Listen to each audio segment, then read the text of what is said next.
Vous tradez depuis des semaines, voire des mois, ou voire même peut-être une année. Ça vous semble excitant au début. Chaque nouveau concept que vous apprenez, chaque petit gain, chaque petite victoire vous donne l'impression de progresser continuellement. Mais d'un seul coup, la réalité, elle vient comme ça et elle vous fait face. Les pertes commencent à s'accumuler, les stratégies que vous utilisez qui fonctionnaient, eh bien semblent d'un seul coup ne plus fonctionner.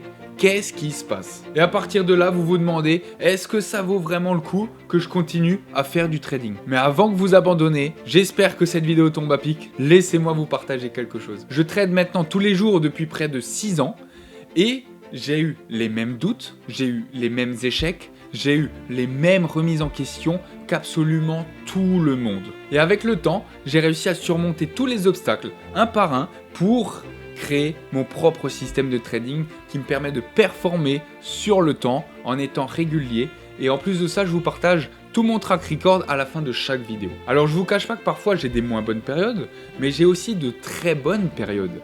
Et c'est grâce à une combinaison de plusieurs éléments qui font que j'arrive à performer et à être régulier sur le long terme maintenant. Et c'est pas pour rien que j'ai pris le risque de m'afficher sur les réseaux, d'afficher mes performances publiquement et donc de me lancer à travers un challenge Road to 100K en 2025 en partant de proche de zéro pour prouver que c'est possible. Et donc c'est pas pour rien non plus que j'ai réussi à accumuler $1 million grâce au PropFirm et que mes comptes sont toujours vivants après 3 mois de trading. Alors vous allez dire c'est rien, mais je n'ai absolument pas eu encore une bonne période. Mais par contre, j'en ai essuyé 2 grosses mauvaises périodes depuis le début de l'année en 3 mois. Et mes comptes sont toujours dans le vert à la fin de ce premier trimestre. Et comment c'est possible? Parce que j'ai compris une seule chose, que la plupart du monde n'a pas compris, et en l'occurrence ici on parle des traders retail, et qu'ils n'ont aussi pas compris, ça s'appelle le point bas.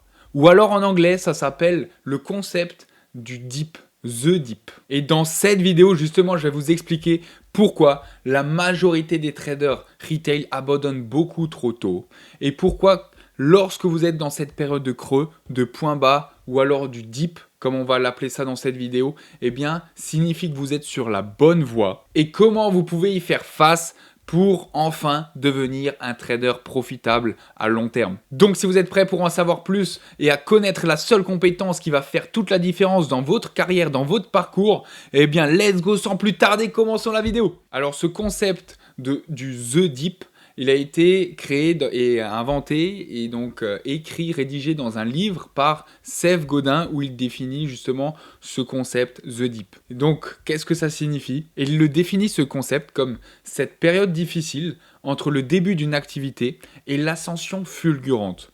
Au début, on est plein d'enthousiasme, on gagne facilement et on apprend vite. Mais ensuite, on se heurte face à un mur. La progression ralentit. On a l'impression que quoi qu'on fasse, on ne progresse plus. Et je pense qu'à travers cette définition, il y en a beaucoup qui doivent se reconnaître. Et laissez-moi justement vous partager une histoire assez drôle, qui est mon parcours que je raconte à mes proches à propos du trading. J'ai commencé à l'époque, comme tout le monde, sur les CFD en tradant le Forex. Il n'y a rien de pire. Évidemment, en faisant que de l'analyse technique, bien sûr, et en risquant $100 par trade, etc. J'ai fait ça pendant 3 mois. Et, devinez quoi? Pour grande surprise, j'étais le roi du pétrole.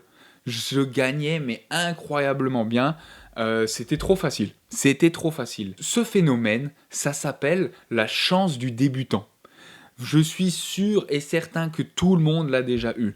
C'est obligé que lorsque vous êtes lancé dans le trading, c'était facile pour vous, que vous pensez que vous en sortez bien lors de vos premiers mois. Mais une fois que lorsque vous passerez en réel, en tout cas ça a été mon cas, lorsque je suis passé en réel après 3 mois de démo, parce que ça se passait tellement bien que j'étais obligé de passer en réel, forcément. Je commence à vouloir risquer énorme, donc $100 par trade, ce qui est beaucoup. Par chance, mon réseau que j'avais, mon entourage a réussi à me raisonner et a réussi à m'assagir et donc à risquer peu par trade pour pas me cramer les ailes. Et c'était, par grande surprise encore, à votre avis, la grande descente aux enfers. Il n'y avait aucun trade qui passait. Plus je tradais, plus j'insistais, je persistais, plus c'était pire. Et donc j'ai enchaîné les mois comme ça, en essuyant perte sur perte sur perte. Et tellement que je perdais, ça me faisait plus rien de perdre. J'étais habitué, comme si c'était normal. Genre aujourd'hui, je venais pour trader, pour perdre mon argent. C'était normal. Pour vous dire à quel point j'étais mentalement habitué à perdre. Mais c'est pas normal de perdre autant. Donc il y avait quand même un couac quelque part. Et donc j'ai commencé à chercher d'autres stratégies, d'autres méthodes, d'autres systèmes, etc.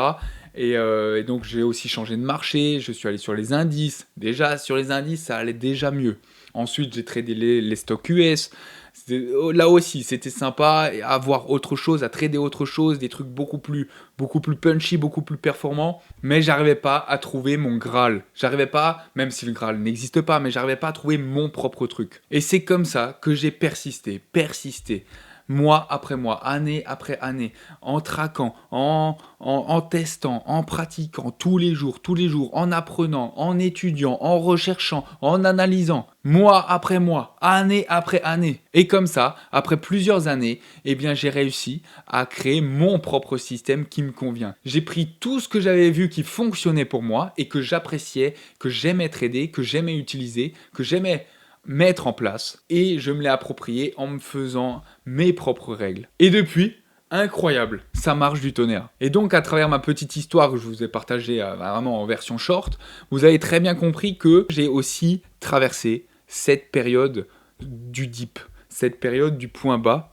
pendant plusieurs années. Donc pour vous traders, le dip, c'est quand l'excitation des débuts ou alors la chance du débutant, parce qu'elle existe, s'évapore petit à petit. Et la réalité vous fait face, ou du moins commence à vous faire face. Là, vous savez que vous êtes en train de rentrer justement dans ce phénomène qui est du dip, qui est le point bas. Puis vous prenez des pertes. Perte sur perte, vous prenez des portes, vous êtes confus, émotionnellement c'est dur, vos stratégies semblent justement ne plus fonctionner alors qu'avant elles fonctionnaient. Vous commencez à douter de vous-même, vous commencez à devenir fou parce que justement c'est important pour vous le trading, vous avez envie de réussir là-dedans. Parce que vous aimez ça, vous êtes passionné par ça. Et donc vous commencez carrément à vous demander, mais est-ce qu'un jour je vais réussir à être rentable en trading? Et la vérité, c'est qu'absolument tous les traders qui ont du succès, tous les traders rentables sont tous passés par cette phase-là, sans aucune exception. Et la différence de ceux qui ont eu du succès, c'est que eux, justement, eh bien, ont réussi à traverser cette phase du dip, de creux, de point bas.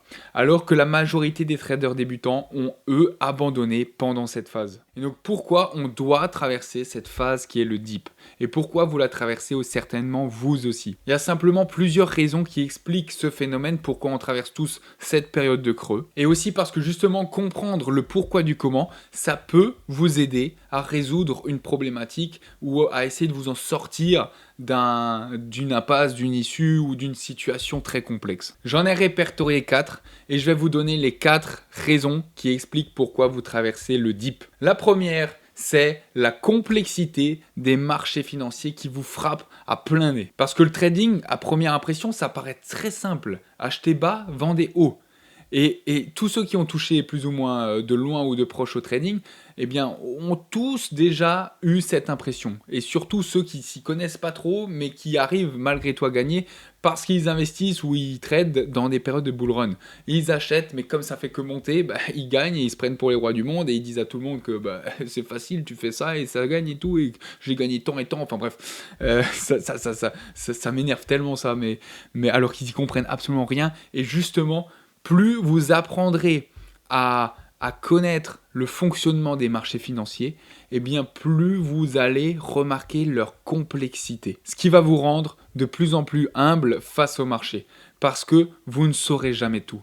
Moi le premier, je suis loin de savoir tout des marchés, parce que d'un seul coup, il y a des nouveaux graphes à connaître, des nouveaux marchés à s'intéresser, à trader, des nouveaux indicateurs qui apparaissent, des nouvelles gestions de risque, la discipline, la gestion des émotions, les facteurs macroéconomiques à prendre en compte.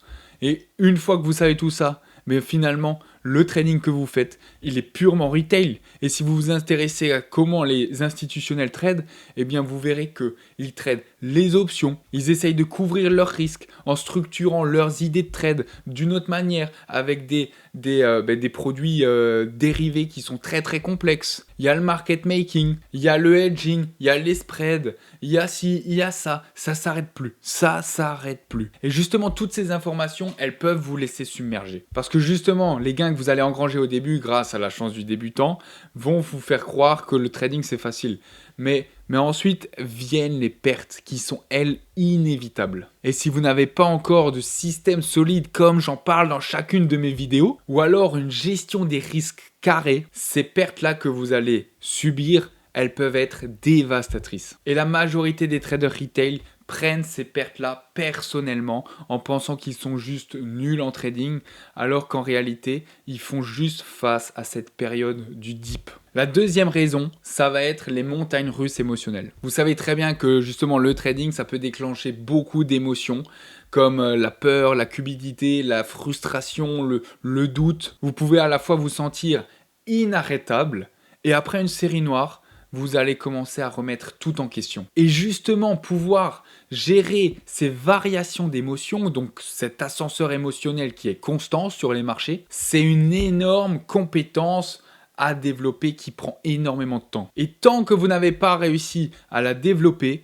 eh bien vous pourrez avoir l'impression de lutter sans cesse contre vous-même et que ça ne va jamais s'arrêter. Et la troisième raison qui explique pourquoi vous traversez le dip, ça va être l'illusion du succès immédiat. Parce que la majorité des traders retail pensent qu'ils sont supérieurs à la moyenne et qu'ils vont réussir à devenir profitables en l'espace de quelques mois. Parce que justement, en voyant tous les PNL que tout le monde, tous les traders retail partagent sur les réseaux sociaux, et forcément c'est que du vert, forcément tout le monde gagne sur les réseaux, eh bien on se dit, pourquoi pas moi ? Pourquoi je peux pas aussi faire ça moi ? Et ça paraît logique de s'y comparer. Quand on voit que l'herbe est plus verte ailleurs, pourquoi on n'a pas justement envie d'aller sur le gazon qui est en face ? Mais la vérité, et vous le savez très bien, tout le monde le sait très bien, c'est que le trading, c'est un jeu sur le long terme. Et je vous garantis que vous n'allez pas devenir un trader rentable et régulier en quelques mois, ou ni même en un an. À moins que vous soyez parfaitement accompagné. C'est la seule solution. Mais quand je dis parfaitement, c'est vraiment parfaitement. Parce que c'est un marathon et pas un sprint. Ça peut vous demander des années pour être régulier. Ça a été mon cas. Et justement, je comprends par toutes les phases qu'on doit passer pour réussir à atteindre plus ou moins le succès, sans avoir la prétention d'avoir du succès. Je suis à des années-lumière encore de mes objectifs, mais je les comprends parfaitement, ces phases-là. Et elles sont valables d'ailleurs dans toute la vie, du moins dans tous les aspects de la vie. Et c'est pour ça que je fais cette vidéo, parce que je trouve que ce sujet est super important, alors qu'on y fait tous face. Et si ça peut aider ne serait-ce qu'une seule personne, j'aurais réussi ma vidéo, j'aurais réussi mon travail. Et la quatrième raison que j'ai répertoriée qui fait que vous traversez cette phase de dip, c'est laquelle ?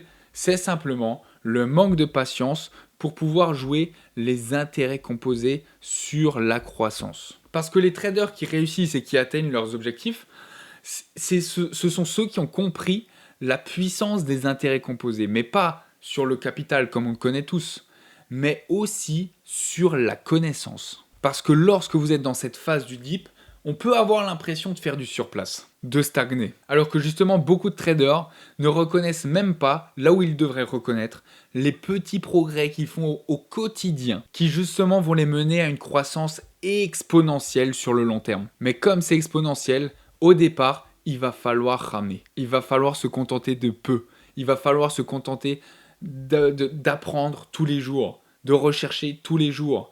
Et petit à petit, ça va payer, ça va payer, ça va payer, ça va payer. Mais il faut être patient. Voilà la quatrième raison. Et maintenant que vous avez compris ce que c'est le dip, comment vous pouvez y survivre ? Comment vous pouvez réussir à traverser cette phase-là ? Il faut savoir déjà que le dip, c'est une chose qui est tout à fait normale et naturelle. Et la plus grosse erreur que les traders peuvent faire, c'est de penser justement que lorsqu'ils subissent cette phase-là, donc qui est le dip, et qu'ils n'arrivent pas à mettre des mots dessus, eh bien qu'ils pensent qu'ils ne sont pas faits pour le trading. Alors qu'en réalité, justement, le dip, c'est la preuve que vous êtes sur la bonne voie. Chaque compétence que vous voulez maîtriser dans la vie, justement, va nécessiter de traverser des périodes difficiles. Parce que sinon, ce serait trop facile, bien sûr. Tout le monde maîtriserait toutes les compétences au monde. Et accepter ça, justement, ça va faire shifter votre mindset à j'échoue, ah, je suis une merde. À plutôt j'échoue, ok, j'apprends, je m'améliore. Je progresse. Ensuite, il faut bien sûr se concentrer sur le process et pas les profits. Parce que justement, dans cette phase du deep, si vous vous concentrez uniquement sur le fait de faire de l'argent et de gagner, ça va vous provoquer beaucoup de pression et beaucoup de frustration parce que vous n'allez pas gagner. À la place, justement, vous devrez plutôt vous concentrer à développer intelligemment et maîtriser votre système de trading. Traquer tous vos trades et toutes vos datas et analyser toutes vos erreurs. Suivre une gestion de risque stricte, backtester votre stratégie au lieu de la modifier au hasard et traiter chaque perte comme une opportunité pour améliorer votre compétence de gestion des émotions comme j'en ai parlé juste avant. Voilà sur quoi vous devez vous concentrer lorsque vous êtes dans la phase du deep, ou voire même tout le temps d'ailleurs. Parce que les résultats, ce n'est que la conséquence de tout le process. Et le process, c'est quoi? C'est tous les éléments que je viens de vous citer. Un autre élément pour traverser cette phase du deep, ça va être de développer une résistance émotionnelle. Parce que clairement, il n'y a pas photo. Le contrôle émotionnel, c'est ce qui sépare des traders réguliers face aux gamblers, aux joueurs. Et pendant le deep, profitez-en, si je peux appeler ça, enfin si je peux dire plutôt profiter, parce que c'est quand même dur malgré tout, mais essayez de voir cette période comme une chance pour en profiter, pour travailler à fond sur votre mindset. Acceptez les pertes car elles font partie du jeu, elles sont inévitables. Évitez le trading de revanche bien sûr. Et apprenez à distinguer vos émotions des résultats et à exécuter votre système parfaitement. Et justement le fait de se concentrer sur tout ça, c'est justement ce qui va vous bâtir, ce qui va vous construire et ce qui va vous rendre beaucoup plus fort sur le long terme. Parce que si vous arrivez à surpasser cette phase-là, c'est que mentalement, vous avez réussi à devenir meilleur. Vous vous êtes amélioré.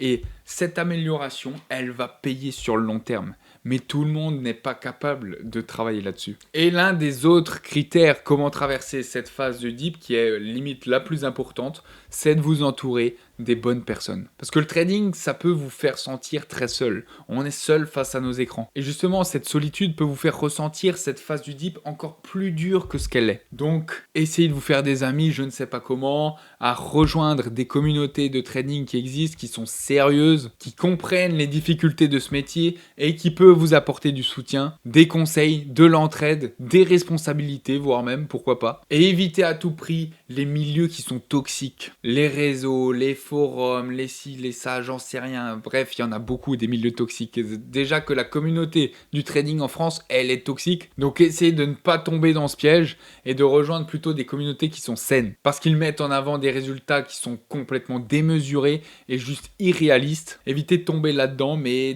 plutôt de rejoindre des communautés qui sont saines. Voilà, qui comprennent le métier, comme je vous ai dit, qui sont là pour vous et qui vous partagent des valeurs et un métier de trader qui est réaliste. Je vise pas la lune, hein. Je vise en quelques heures par an et ça me paraît tout à fait réaliste. Il y a bien meilleur que moi et il y a bien plus nul que moi.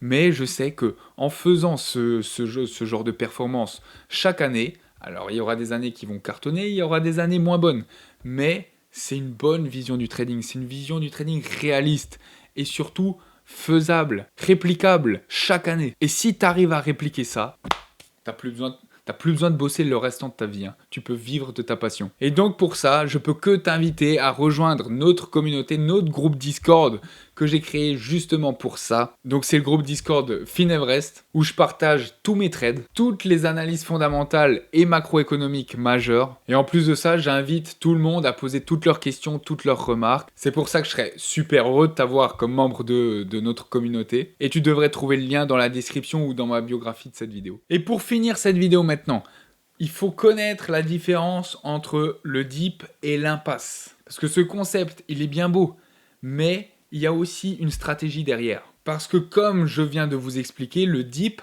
ça peut être un challenge qui vaut la peine d'essayer de traverser. Alors que certaines personnes, justement, abandonnent à la place. Mais comment vous pouvez savoir si ça vaut le coup de persévérer ou d'abandonner stratégiquement? Tout est là, l'intérêt de ce concept du deep de Seth Godin. Donc, si vous êtes toujours passionné par le trading, si vous êtes curieux, si vous voulez à tout prix vous améliorer, vous êtes alors dans le deep. Donc juste foncez, grind, grind, grind comme les Anglais disent et persévérez. Persévérez, persévérez, continuez, donnez tout ce que vous avez durant tout votre temps libre. Bouquinez, mangez du graphe, recherchez, étudiez, analysez.